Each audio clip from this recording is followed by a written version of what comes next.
Bonjour et bienvenue dans cette formation sur se former tout au long de sa vie professionnelle. Pourquoi j'ai choisi ce thème? C'est parce que je pense que c'est extrêmement important de se former tout au long de sa vie professionnelle et que parfois on néglige un petit peu cet aspect au fil du temps ou au fil de l'eau où on ne prend pas conscience de toutes les manières qu'on a de se former à travers sa vie. Donc, moi je pense que c'est un essentiel de se former tout au long de sa vie professionnelle.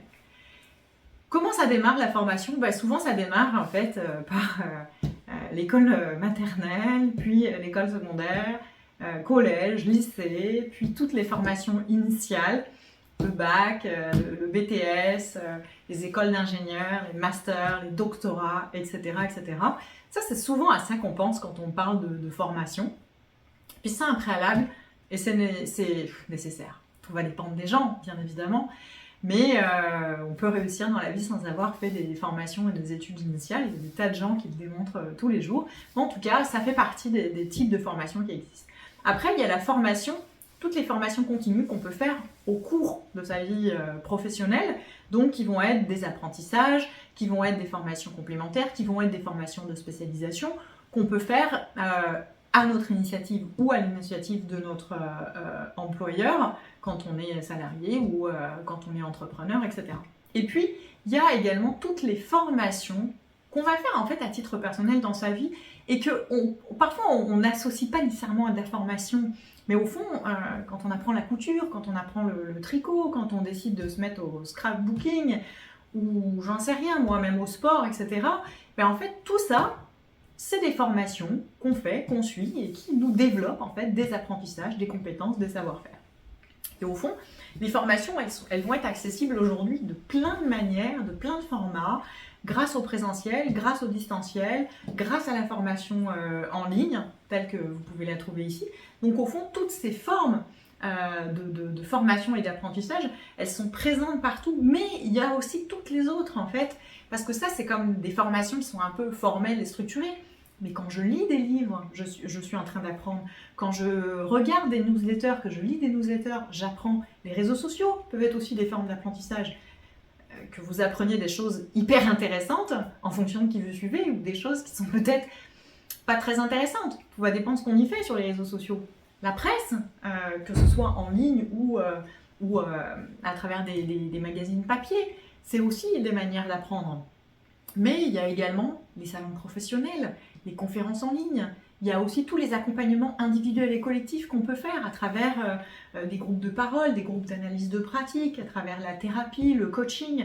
Tout ça sont des manières qui vont nous permettre d'apprendre, de développer nos compétences, nos savoir-faire et nos savoir-être. Donc en fait, la formation, si on y regarde bien, elle est partout autour de nous et les possibilités d'apprendre, elles sont là tout le temps. Mais maintenant, vous me direz, pourquoi apprendre tout au long de sa vie? Eh bien, en fait, pourquoi apprendre tout au long de sa vie? C'est tout simplement parce que on est un être en évolution, on est un être en devenir. Et en fait, dès qu'on s'installe dans une habitude, effectivement, on reste un petit peu sur nos acquis et ça amène un petit peu certains biais, au fond, que je vais développer. Parce que quand une formation est intégrée, validée, opérationnelle, en fait, on est dans une espèce de confort. C'est agréable, c'est confortable, ça ne nous demande plus vraiment d'effort. Mais du coup, notre esprit est libre, beaucoup plus libre. Donc en fait, si on ne l'occupe pas, il va un peu s'endormir et voire s'ennuyer. Et au fond, c'est un petit peu ce que les experts et les chercheurs sur le sujet ont mis en avant et en exergue, c'est qu'effectivement, apprendre tout au long de la vie, ça permet de maintenir une motivation, un dynamisme, de nous garder alertes, évidemment de nous garder compétents. Et au fond, apprendre et réapprendre tout au long de sa vie, c'est un peu une nécessité si on veut rester motivé, en confiance, et puis en dynamique en fait, dans sa vie, dans sa relation au travail, et puis même à ses loisirs, aux activités qu'on peut avoir diverses et variées. Et puis, il faut comprendre que apprendre, c'est pas nécessairement toujours apprendre quelque chose de nouveau. Apprendre, c'est aussi parfois répéter les mêmes apprentissages. C'est-à-dire que on peut... moi, par exemple, j'adore cuisiner. Il y a des recettes, je les ai fait 50 fois. Et à chaque fois, je maintiens mon apprentissage, je développe mon apprentissage, ça me permet effectivement d'aller plus loin, d'améliorer des choses, etc. Donc au fond, faire et refaire, c'est une des meilleures manières d'apprendre. Et l'apprentissage, c'est pas toujours apprendre quelque chose de nouveau, c'est parfois refaire pour intégrer, pour développer, pour aller plus loin dans notre expertise. Et comme je vous le disais, ça va nous sortir de l'ennui, ça va nous permettre d'avoir des motivations durables, ça va également en fait nous permettre de hiérarchiser nos informations à traiter parce qu'on va avoir plus de compétences et d'expérience. Et puis ça va aussi permettre de nous situer en fait dans notre métier, dans notre organisation, parce que si on ne renouvelle pas nos apprentissages, bien en fait, tout d'un coup on se rend compte qu'on est devenu un peu obsolète. En tout cas, c'est le risque. Donc, et puis comme je le disais, l'ennui en fait. Combien de fois vous voyez des gens affalés derrière leur téléphone à scroller pour regarder tout et n'importe quoi? Ça, c'est pas de l'apprentissage. Clairement, ça n'en est pas. Parce qu'effectivement, en fait, on va être très passif derrière ce contenu. Puis tu sais, on fait défiler les choses sans trop se poser de questions, sans trop réfléchir. Partant de là, effectivement, il n'y a rien de stimulant. Ce n'est pas de l'apprentissage. Mais par contre, si vous choisissez un contenu qui vous intéresse et puis que vous le regardez avec attention, et de façon choisie, et de façon posée, de façon structurée, là, il va y avoir un apprentissage. Et là, ça ne va pas être une source d'ennui, ça va être une source de motivation, de plaisir, de joie, etc. Mais si vous voulez aller un peu plus loin sur ce sujet-là, j'aborde beaucoup ça justement dans la section connaître ses manières d'apprendre et ses habitudes d'apprentissage. Donc n'hésitez pas à aller voir si vous voulez aller plus loin sur cette question. En tout cas, vous l'avez compris, ma position, c'est se former tout au long de sa vie professionnelle. C'est vraiment permettre de répondre à une nécessité interne de développement des compétences et de savoir-faire, mais c'est aussi une manière de rester motivé et investi dans sa vie. Mais se former tout au long de la vie, c'est aussi répondre aux attentes du monde et de la société. Pourquoi les technologies évoluent tous les jours, sans arrêt. Aujourd'hui, on a un nouveau téléphone portable qui sort tous les 6-8 mois. C'est juste absolument incroyable. L'intelligence artificielle arrive partout. Les nouvelles technologies rendent petit à petit certains savoirs et certaines choses obsolètes. Ce qui fait qu'effectivement, une technologie en remplace une autre, une manière de penser en remplace une autre, et du coup, ça nous amène effectivement à devoir nous adapter et à développer des nouveaux savoirs. C'est l'industrialisation, quand elle est arrivée, a transformé le monde du tertiaire complètement. Les ouvriers qui travaillaient d'une certaine manière ont dû apprendre à travailler d'une manière complètement différente, avec des robots, avec des machines-outils, etc. Ça a facilité et ça a inquiété aussi. Aujourd'hui, l'intelligence artificielle arrive, elle va transformer le monde des services, très clairement. On peut en avoir peur, on peut se dire que c'est mal, quoi que ce soit, mais en tout cas, c'est déjà là. Donc, évidemment que ça va transformer la manière dont on va travailler. Ça ne veut pas dire qu'il n'y aura plus de travail, il y a toujours des ouvriers dans les usines, et donc il y aura toujours des gens dans les entreprises du tertiaire. Mais on va tout simplement apprendre à travailler différemment à partir de ça. Mais pour pouvoir faire ça, il va falloir continuer à apprendre, à se former, à comprendre en fait comment on peut transformer nos rapports au travail pour s'adapter à ces nouvelles formes de travail. Parce que si on va dans le passé, il y a des métiers qui existaient aujourd'hui, on n'avait aucune idée qu'un jour ça existerait dans le monde parce que c'était pas envisageable en fait, ça n'existait pas.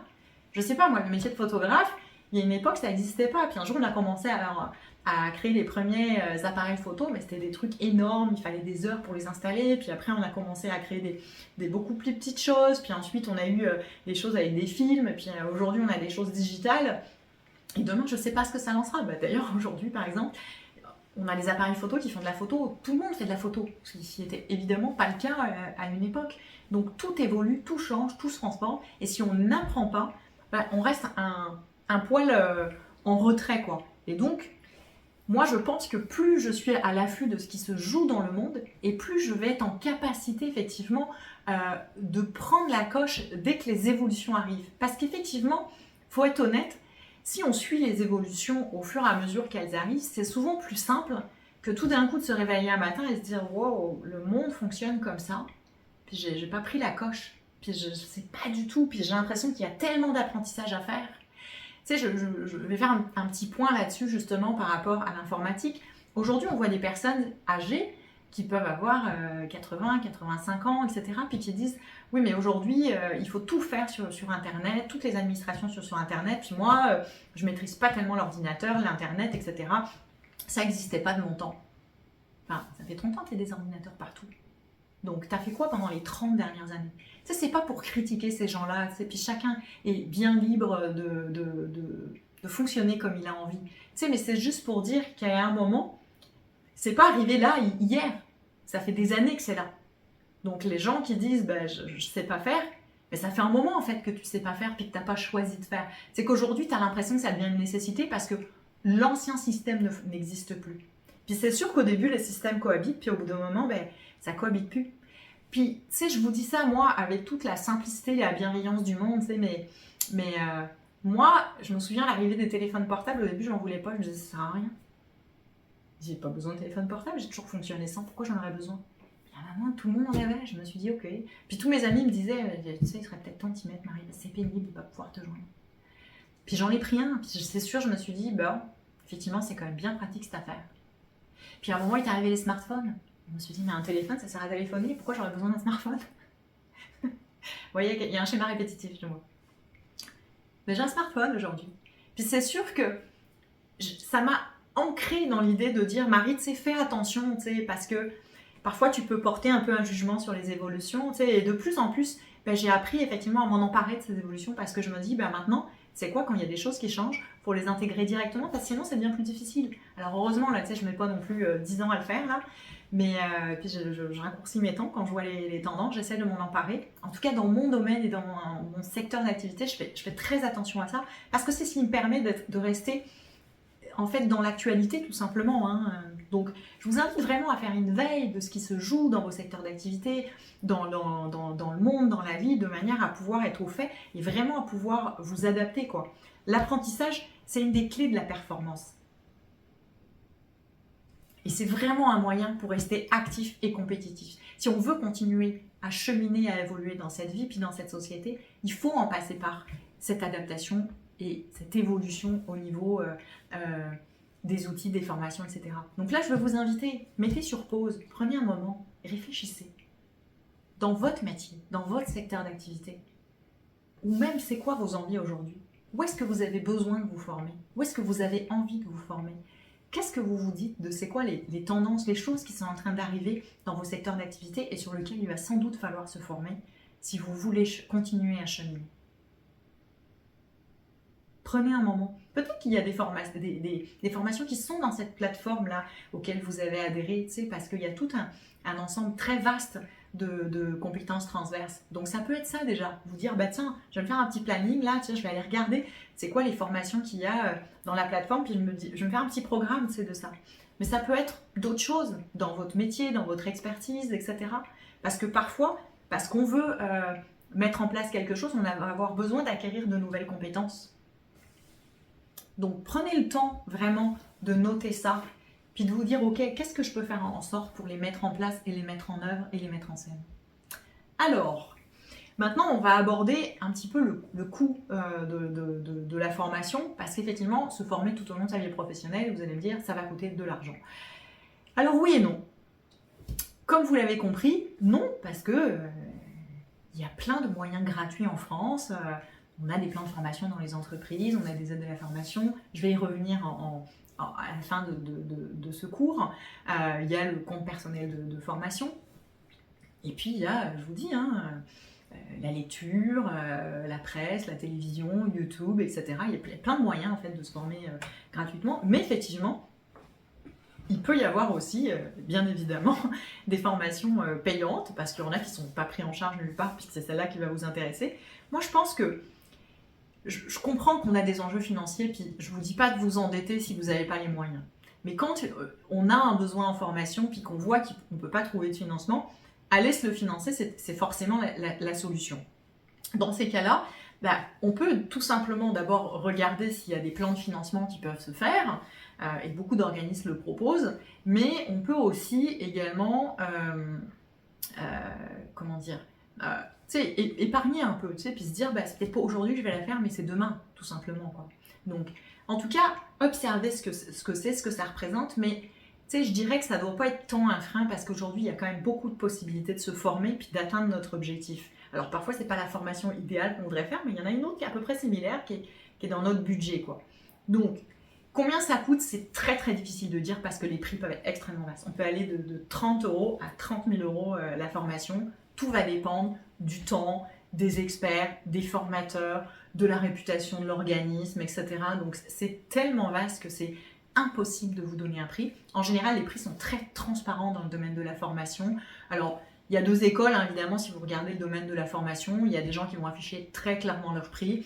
Il y a des gens, ils vont vous demander de les contacter parce qu'ils vont faire des devis personnalisés ou ils veulent avoir un premier contact de manière effectivement à vous présenter leur programme de formation pour pouvoir vous donner les coûts qui sont associés.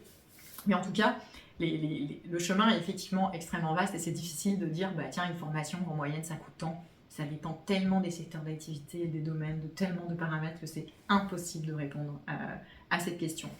Mais je peux vous inviter, vous, à aller regarder combien de fois vous avez investi dans des formations. Est-ce que ça vous est déjà arrivé de payer vos propres formations? Puis tu sais, quand on pense formation, encore une fois, on pense souvent formation professionnelle. Mais moi, je connais énormément de gens, par exemple, qui ont investi dans des clubs de sport, donc une formation pour prendre des cours de sport, hein, ça s'appelle une formation. Hein. Et combien de gens ne l'ont pas suivi? Ça, c'est du gâchis. Hein. Gâchis de temps et gâchis d'argent. Tu sais, quand vous investissez dans une formation, réfléchissez bien. Et puis, que ce soit payant ou gratuit. Parce que si je paye et que j'en profite pas, j'ai perdu du temps, j'ai perdu de l'argent, j'ai perdu de l'énergie, j'ai comme tout perdu. Puis bien souvent, j'ai encore plus de mal à le refaire parce que je me dis, bah ouais, je voulais faire du sport, finalement je me suis inscrite, j'ai pas été au cours.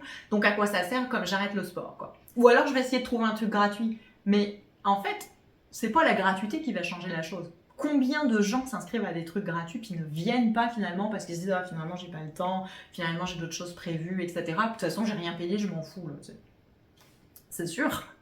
Mais en attendant, t'as rien appris pareil. C'est un choix de se former. Puis à un moment, quand on choisit de le faire, faut s'investir sur le sujet. Peu importe que vous ayez payé ou pas votre formation. En général, quand on a payé, on devrait se sentir un peu plus motivé. Moi, de par ma pratique et de mon expérience, je vois bien que la plupart des gens qui investissent dans leur formation, ils ont quand même envie que ça leur rapporte quelque chose parce qu'on veut l'avoir pour son argent, puis c'est bien correct et c'est bien légitime. Donc, prenez le temps de poser ici. Faites pause, faites stop, ou faites-le après avoir terminé de visionner cette vidéo. Mais dites-vous bien là, tu sais, est-ce que ça vous est arrivé? Et si ça vous est arrivé, pourquoi vous n'avez pas réalisé la formation? Qu'est-ce qui s'est passé? Pourquoi c'est intéressant de le faire? Parce que si je reviens sur mon exemple de sport, puis je me dis, ok, j'ai pas été, puis j'ai pas persévéré, et qu'est-ce qui s'est passé? Pourquoi j'ai pas été jusqu'au bout? Est-ce que c'est parce que finalement j'ai manqué de motivation? Ou c'est parce que en fait finalement c'était trop loin de chez moi? C'était pas les bons horaires? C'était peut-être pas la bonne méthode? Et donc du coup, bah je sais pas, moi je m'étais inscrite dans un truc de CrossFit, puis finalement je préfère le yoga, etc., etc. Donc l'intérêt en fait d'observer, d'analyser pourquoi en fait finalement j'ai pas adhéré, il peut y avoir des raisons extérieures, puis c'est intéressant de les comprendre parce que du coup on va pas renouveler. Si c'est des raisons intérieures, bah ça effectivement c'est un autre aspect et c'est quelque chose qu'il va falloir effectivement travailler pour mettre aussi en place des actions correctrices. Tu sais, si c'est la flemme, je vais y revenir là justement, bah, y a des choses à mettre en place, tu sais, parce que le temps de se former, tu sais, c'est sûr que se former ça prend du temps. Puis ça c'est souvent un des gros écueils dans les gens à qui on se dit bah faut se former tout au long de sa vie, etc. Puis énormément de gens vont vous dire mais moi j'ai pas le temps. Vous comprenez, j'ai mon travail, j'ai mes enfants, j'ai ma famille, j'ai ceci, j'ai cela. Peu importe, là, tu sais, j'ai tellement de choses, des activités diverses, variées, fait que j'ai pas le temps, quoi. Puis mon patron veut pas me donner du temps. Imagine. Ok. Ben, si t'as pas le temps, mais tu te formeras pas, mais on l'a vu, hein. Tu risques de tomber dans l'ennui, dans l'obsolescence, dans te réveiller un matin et te dire « Mais mon Dieu, mais qu'est-ce que je fais là ?» Oh là là là. Donc, si on part du principe que c'est vraiment essentiel, que c'est vraiment une nécessité, et que ça va vraiment être une plus-value énorme dans ma vie personnelle et professionnelle, et que ça va m'aider à rester actif, dynamique et vivant en quelque part, bah, ça veut dire qu'il va falloir y consacrer du temps. Mais il ne faut pas imaginer que du temps, c'est énorme. Tu sais, parfois, un 15 minutes par jour, si vous partez de zéro, un 15 minutes par jour, c'est déjà énorme. Et 15 minutes par jour, c'est quelques pages d'un livre, c'est un petit bout d'une vidéo là, ou une vidéo de 15 minutes, etc. Et déjà, ça va vous donner un peu de formation. Ça peut être aller lire un article de presse, ça peut être autre chose encore, etc. Mais tout ce qui va vous donner un temps pour apprendre. Puis quand on a déjà ce temps, au bout d'un moment, on va se dire, bon, 15 minutes c'est un peu court, je vais peut-être me donner une demi-heure, 1 heure. Puis si vous arrivez à 1 heure par jour, puis mettons qu'on fait un break 2 jours semaine, et que vous consacrez donc 5 heures par semaine à vous former, ça veut dire déjà 20 heures par mois. Vous imaginez à la fin de l'année ce que ça représente? C'est colossal. C'est déjà, tout d'un coup, quand on pose des choses comme ça, on se dit « wow !» Et en fait, avec finalement 1 heure par jour, je peux en mettre du temps sur me former, quoi. C'est sûr que je peux. C'est plus compliqué parfois de bloquer un 2 jours, mais il y a des tas de moyens aujourd'hui pour se former sans avoir besoin de bloquer un 2 jours d'affilée.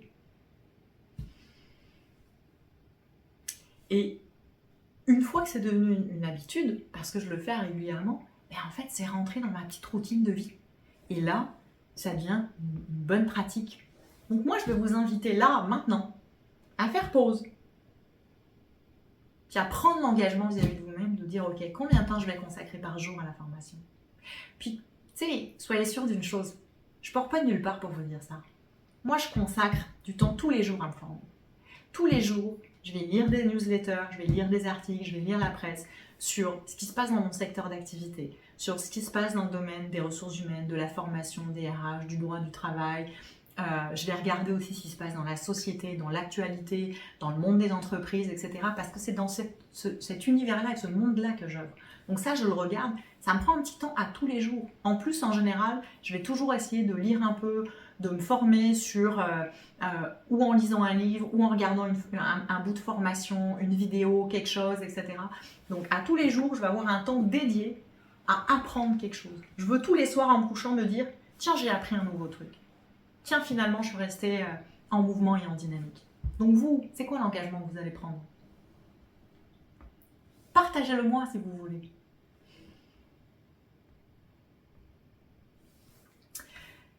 Où est-ce qu'on peut se former? Partout. C'est ça qui est incroyable aujourd'hui. Partout. C'est incroyable et inimaginable. Mais aujourd'hui, on ne peut pas dire « Ah mon Dieu, je ne sais pas où aller. » C'est compliqué, c'est difficile. Non, les espaces pour se former, ils sont partout. Évidemment, je ne peux pas vous dresser une liste de tous les organismes et centres de formation de France et de Navarre, c'est impossible. Surtout qu'aujourd'hui, on est connecté sur la planète entière, donc en fait, les possibilités sont énormes. Donc, il y a tous les organismes de formation, qu'ils soient physiques ou en ligne. Il y a les cabinets de conseil, pareil, physiques en ligne, qui vont proposer effectivement des plateformes de formation, qui vont proposer des formations présentielles, qui vont proposer des accompagnements, des coachings. Il y a effectivement toutes les plateformes de MOOC, où là, effectivement, vous avez plein de formations qui sont possibles. Il y a par exemple FunMOOC.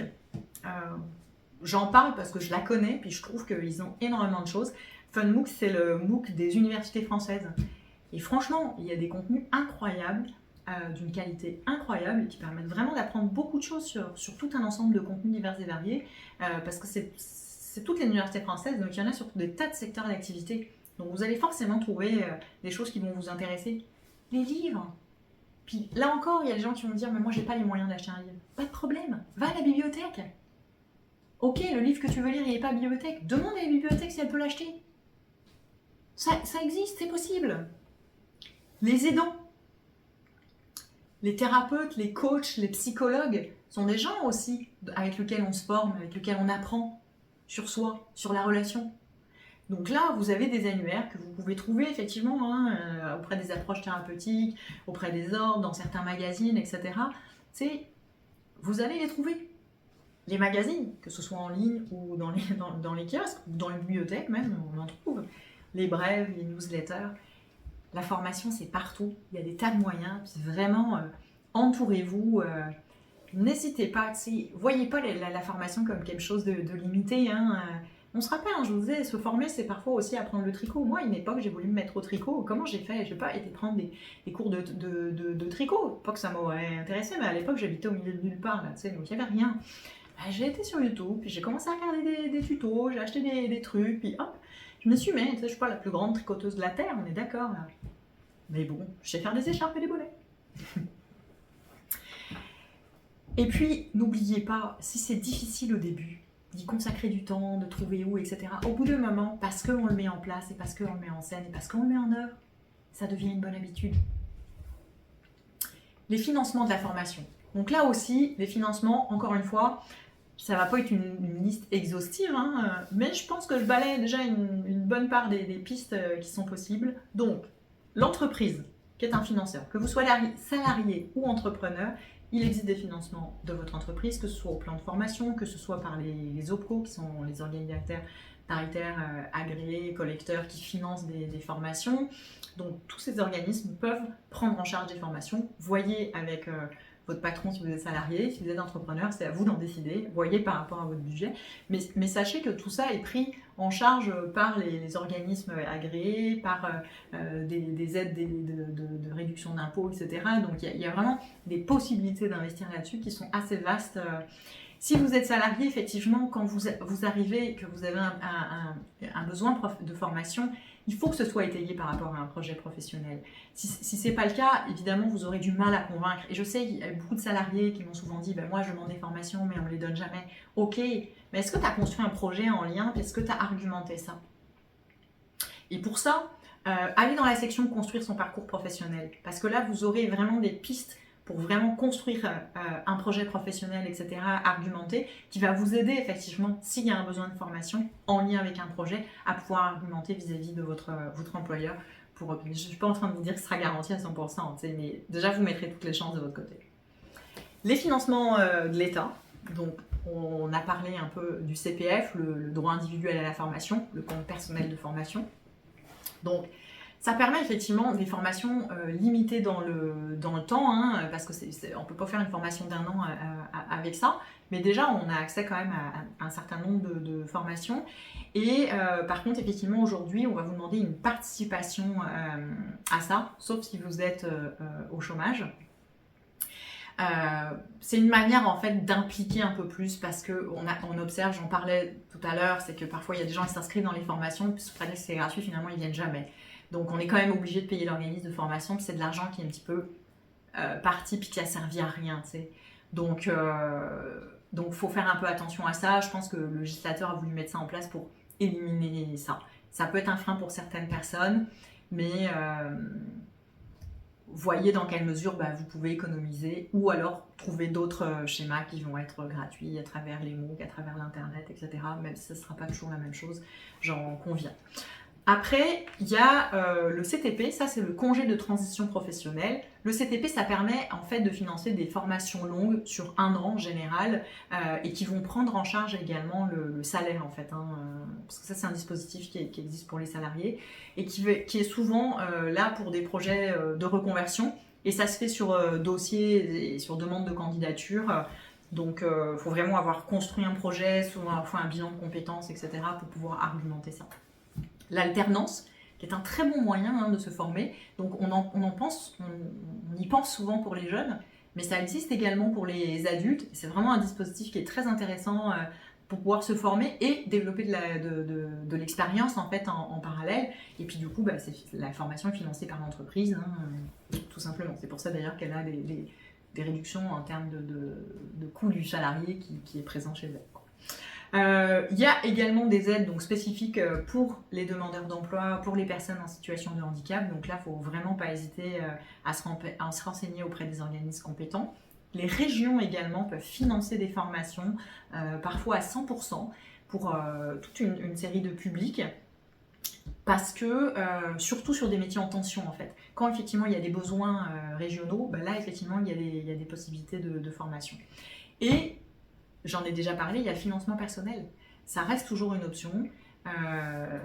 Donc, parfois, ça va demander effectivement de mettre des sous de côté puis d'attendre effectivement un peu de temps pour pouvoir financer la formation. Mais ça peut être aussi de faire un prêt.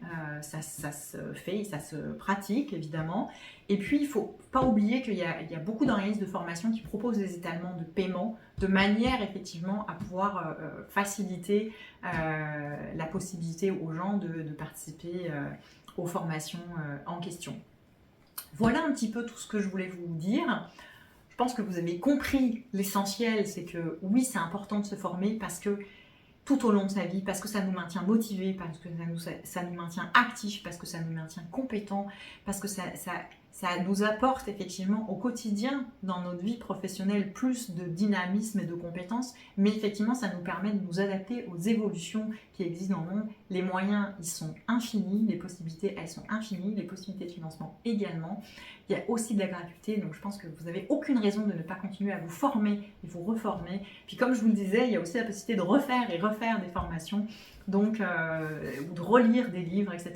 Donc il y a plein de chemins pour arriver à ça.